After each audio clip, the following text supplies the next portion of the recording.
força na misericórdia se a história tivesse se repetindo diante dos nossos olhos não como coincidência, mas como um padrão. Vivemos em uma geração acelerada, tecnologia avançada, informação instantânea, conexões globais, mas, ao mesmo tempo, um vazio silencioso cresce dentro das pessoas, a violência aumenta, a verdade é relativizada. O certo e o errado se confundem, e muitos vivem como se nada estivesse prestes a acontecer. Mas a Bíblia já descreveu dias assim. No livro de Gênesis capítulo 6, encontramos uma descrição profunda e inquietante do mundo antes do dilúvio. A terra estava corrompida diante de Deus. A violência dominava a sociedade. Os pensamentos do coração humano eram continuamente maus. Não era apenas pecado isolado. Era uma cultura inteira afastada de Deus. A criação havia sido distorcida ao propósito original. Comprometido, mas em meio ao caos havia um homem diferente. A Escritura diz que Noé encontrou graça diante do Senhor. Imagine viver em uma geração completamente corrompida. E ainda assim permanecer fiel. Noé recebeu uma missão que parecia absurda. Construir uma arca em terra seca. Não havia sinais visíveis de dilúvio. Não havia previsão de chuva torrencial. Mas havia uma palavra de Deus. E durante décadas, ele construiu martelo após martelo, madeira sobre madeira, ano após ano, enquanto construía. Ele pregava a Bíblia, o chama de pregador da justiça, mas poucos ouviram, muitos zombaram. Riram, chamaram de exagero, disseram que nada aconteceria. A geração de Noé estava vivendo normalmente, casando-se, trabalhando, celebrando, seguindo a vida como sempre, até que os sinais começaram, os céus escureceram, o vento mudou, e as primeiras gotas caíram. Talvez naquele momento alguns tenham pensado, será que ele estava certo? Mas já era tarde. A tempestade veio, as águas subiram e o juízo chegou de forma repentina. Mas dentro da arca, havia segurança, a porta havia permanecido aberta por anos. Tempo suficiente para arrependimento, tempo suficiente para a decisão. Até que Deus a fechou. Não foi Noé, foi o próprio Deus. Isso nos ensina algo profundo.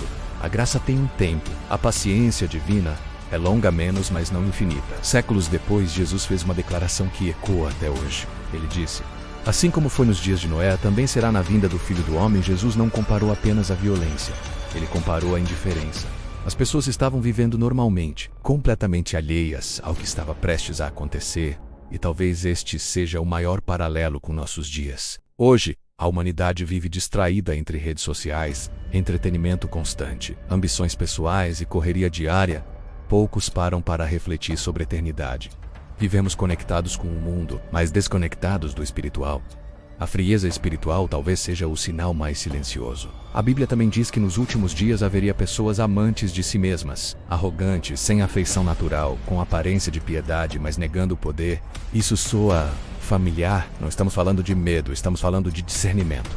Os dias de Noé nos ensinam que o juízo não chega sem aviso, mas também nos ensinam que a maioria ignora os avisos. Sempre há um remanescente, sempre há aqueles que permanecem fiéis, mesmo quando a maioria se afasta. Hoje a arca continua sendo oferecida. Assim como havia um único refúgio contra o dilúvio, há um único refúgio espiritual. A questão não é sobre datas, não é sobre teorias, não é sobre especulação, é sobre posição. Se estivéssemos vivendo nos dias de Noé, onde estaríamos construindo pela fé ou zombando da advertência? O padrão parece se repetir: uma geração confiante demais, uma sociedade moralmente instável, um chamado ao arrependimento sendo ignorado, e um convite silencioso à vigilância. Mas também há esperança. Porque antes da tempestade houve aviso. Antes do juízo, houve arca. Antes do fim, houve oportunidade. Talvez este tempo que estamos vivendo seja mais do que coincidência histórica. Talvez seja um alerta não para gerar pânico, mas para despertar consciência. Os dias de Noé não começaram com chuva. Começaram com indiferença e terminaram com surpresa.